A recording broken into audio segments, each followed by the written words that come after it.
Hello.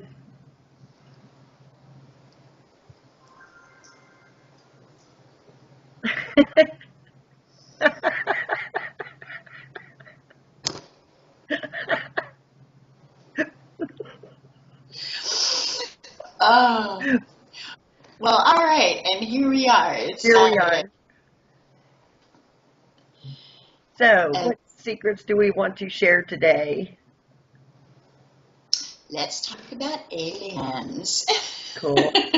Oh, before we get started, I want to say if anybody who's watching this has a comment or wants to share an experience that they have had, feel free.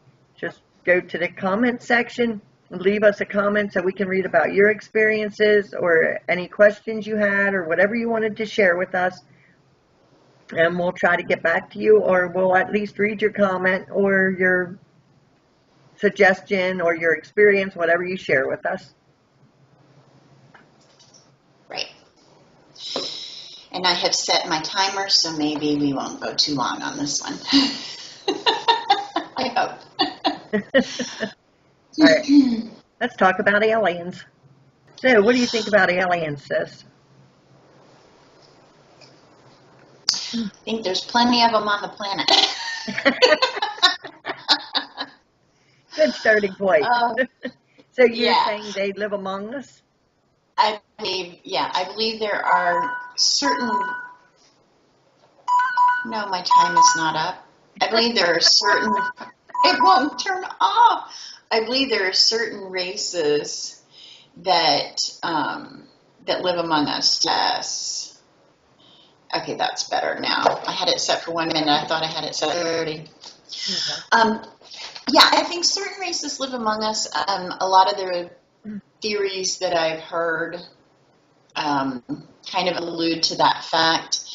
And they're not here to interfere in any way or really do much of anything outside of raise the vibrational level.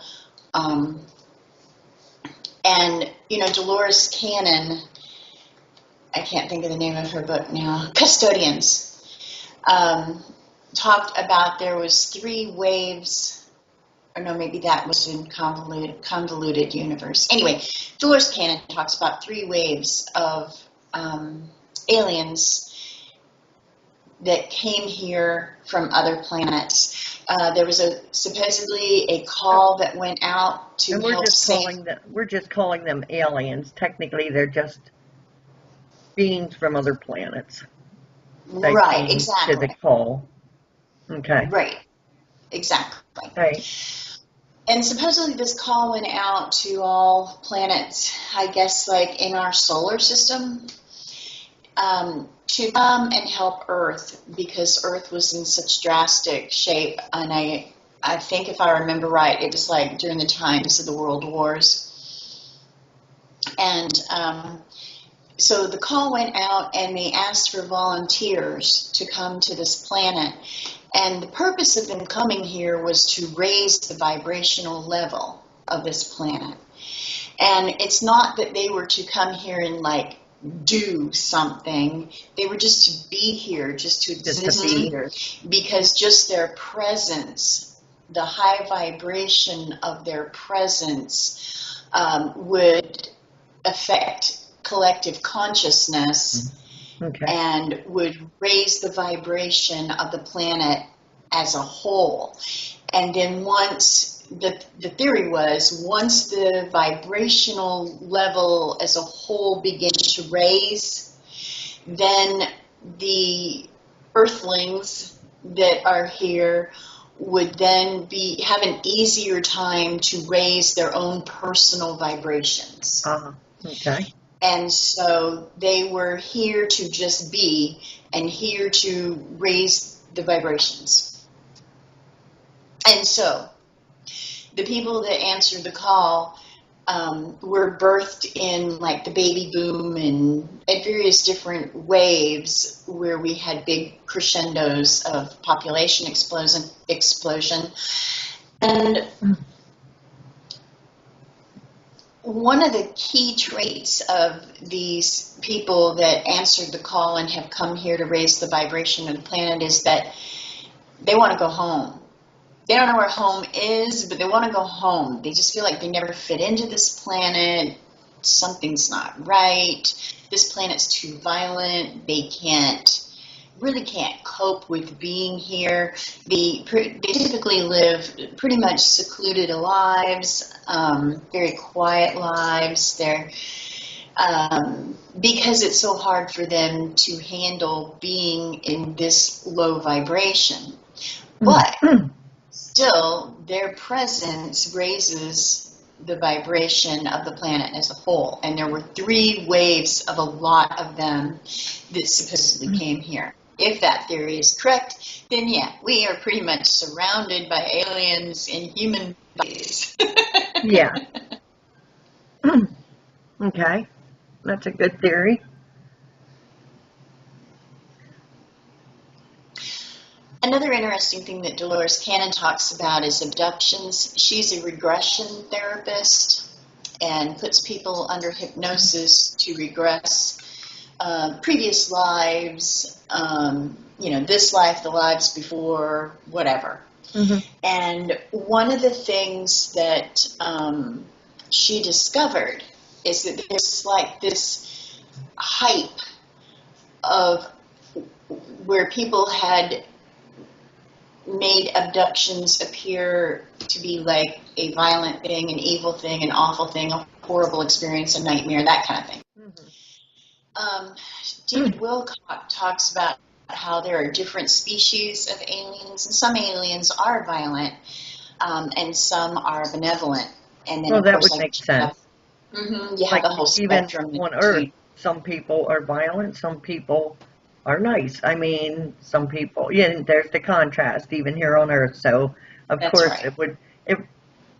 to say that an entire planet of beings is violent, or, to go to the other extreme and say the entire planet is non-violent, probably would be incorrect, because I think there'd be both the same as here on Earth. There'd be, violent, non-violent, loving, non-loving, same thing. Right.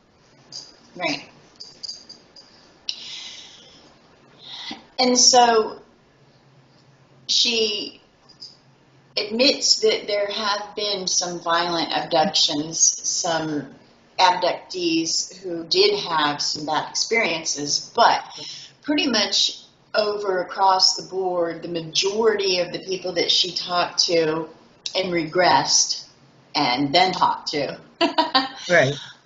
What she discovered is they had thought that they had a bad experience until they were put under regression, under hypnosis, and they regressed.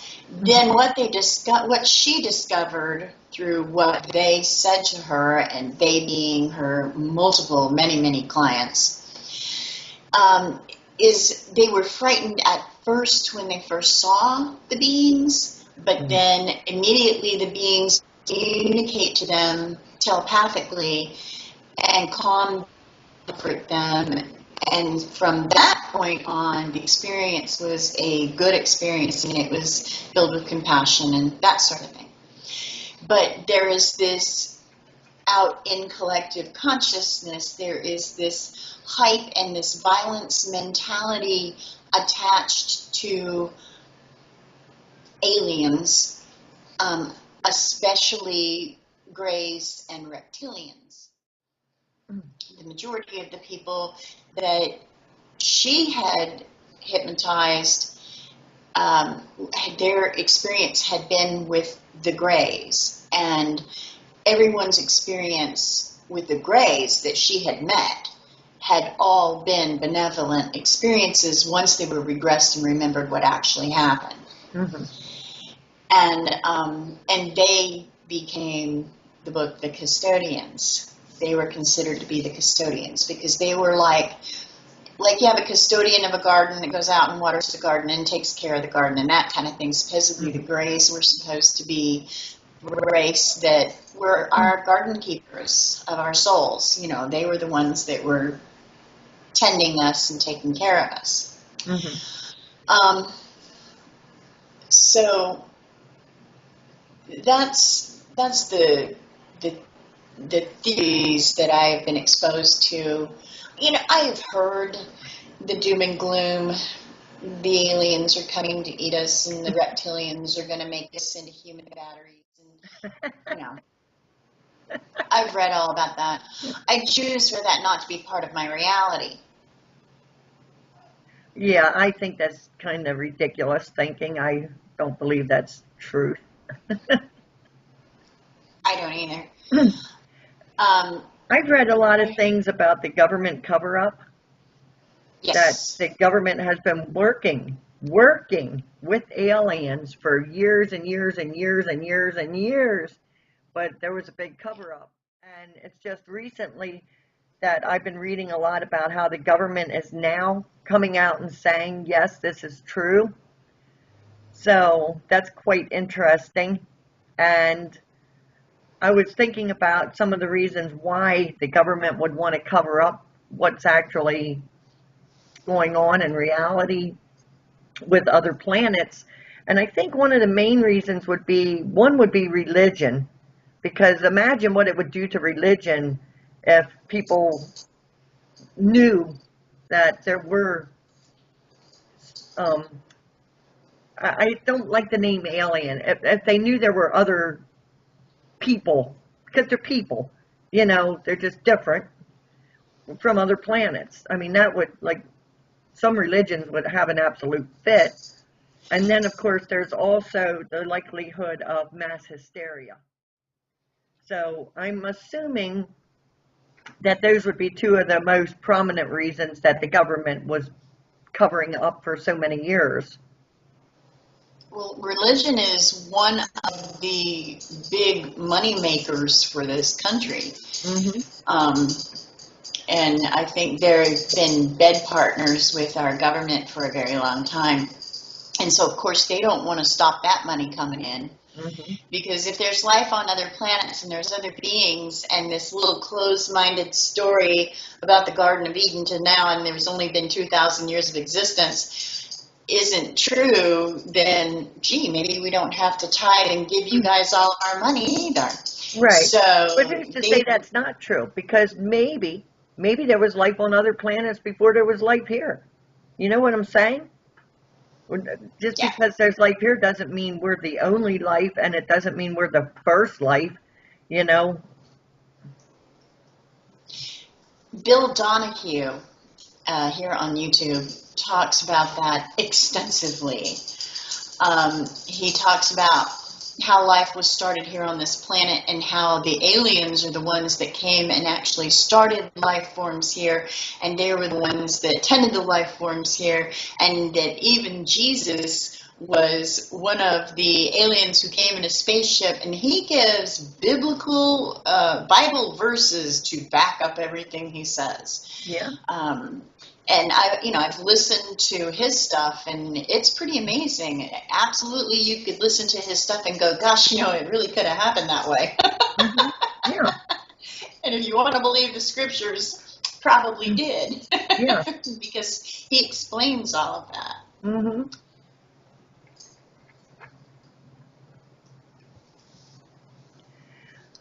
I think the closed-minded people are the ones who have the problem with the acceptance of the possibility even that this could be truth, because they don't want to believe it. People would rather believe they came from nothing, they'll go to nothing, than to believe something like, that our God was an alien. People, a race of whatever from another planet that started life here on the earth. And I don't know what to say about that, because people just have to learn to think about things, be open-minded. Say, yeah, it's possible, Think about it. Instead of, being fear driven and going, no, no, no, no, that couldn't possibly be. No, I'm not going to accept that. Just think about things. Exactly. Imagine all the possibilities. Mm-hmm. Yeah. And I think that's a pretty good thing to do, because if you start imagining all the possibilities, you really expand your ability to comprehend more and probably to hit across the truth a little easier rather than just keeping a closed mind, tunnel vision. Well, you'll get nowhere with a closed mind. So you won't grow, you won't learn. It's a waste of time. Absolutely not. Right.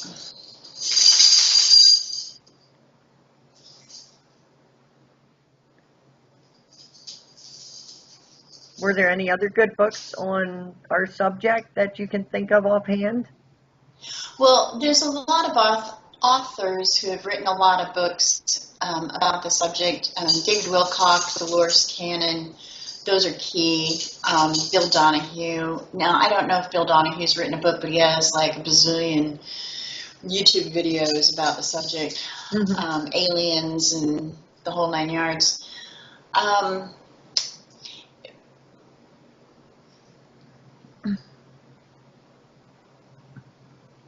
I guess the key thing is, what do you want to believe?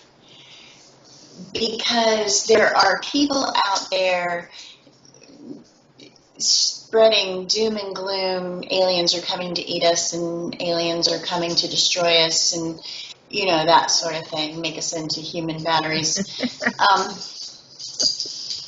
And you can live in that fear, that element of fear, or you can choose a different reality line where you comprehend that other beings could be caring for this planet and be involved. Bashar is an interesting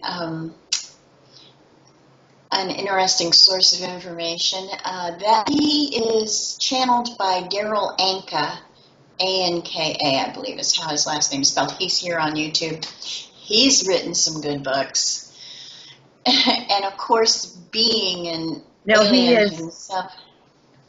Daryl channels Bashar? Is that how it works? Daryl Anka. Daryl Anka channels Bashar.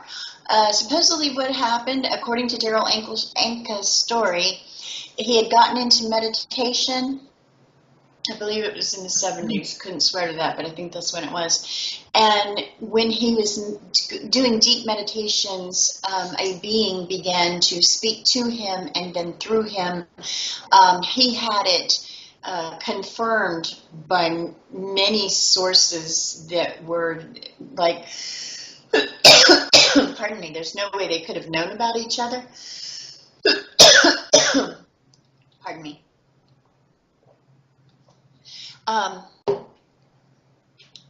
Anyway, he ended up channeling this entity, Bashar. Paul Harvey's The Rest of the Story is Bashar is another entity from another timeline, which is actually Daryl Anka's own higher self in another plane. Very interesting, but anyway, neither here nor there. He talks a lot about different races of beings,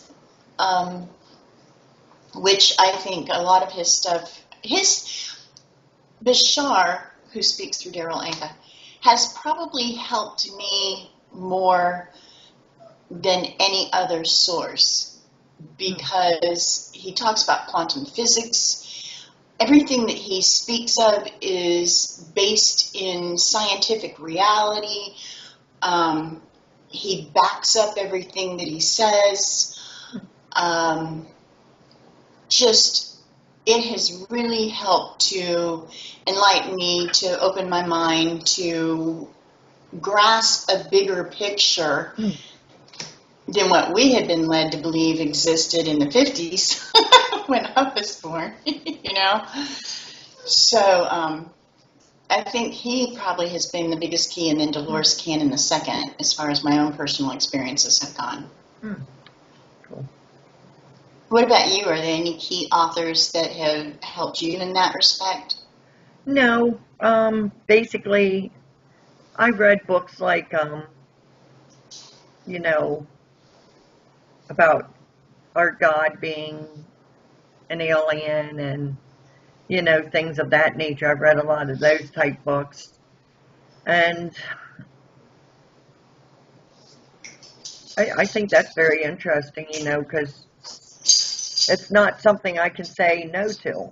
I can't say that's not truth because it could well be. Right.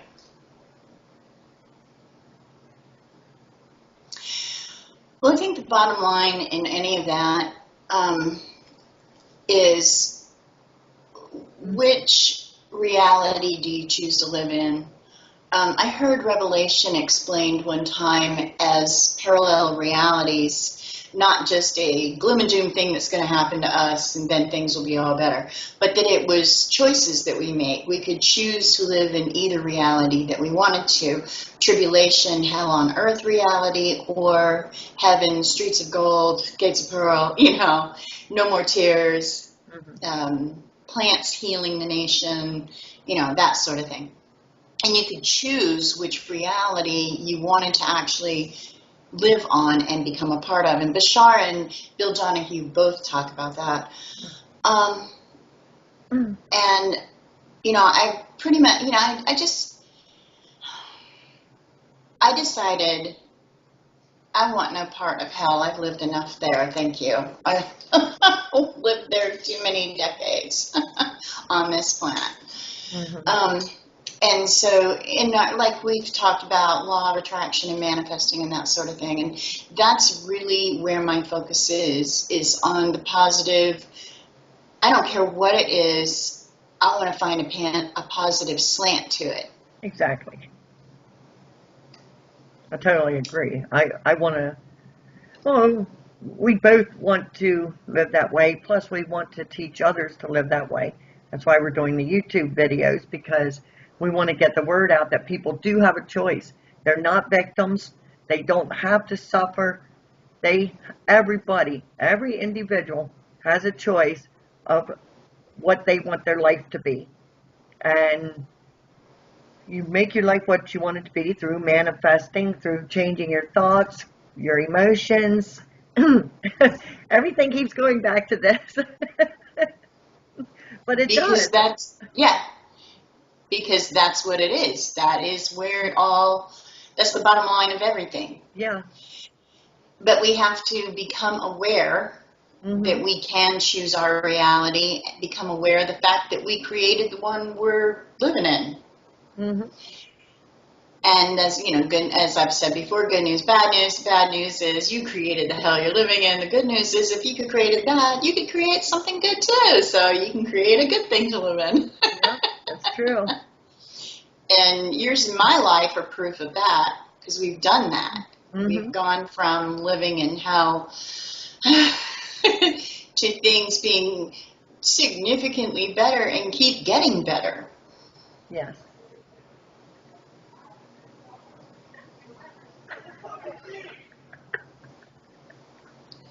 I guess you have people outside your window. The neighbors, they're having their daily fight. Oh, they're fighting. I'm so sorry.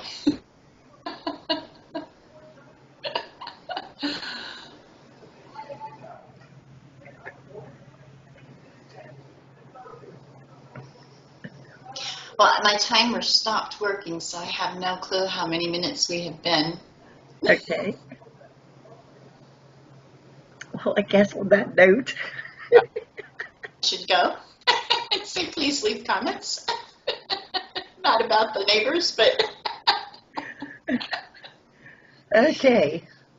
Well, again, we create our own reality, so. Yeah. That's not part of mine. That's right. Of course, the Miracle says only love is real. The fear is for entertainment purposes only. Well, that's quite entertaining, so. Yeah. Okay. All right. Well, anybody have anything to say about aliens? Your beliefs? What do you think? Have you been abducted? Right. Have you seen an alien? Great. Have you spoken to one? Have you done regression therapy? Talk to us. Let us know. Exactly. Okay. All right. All right. And on that note, we're out of here. Bye. Bye.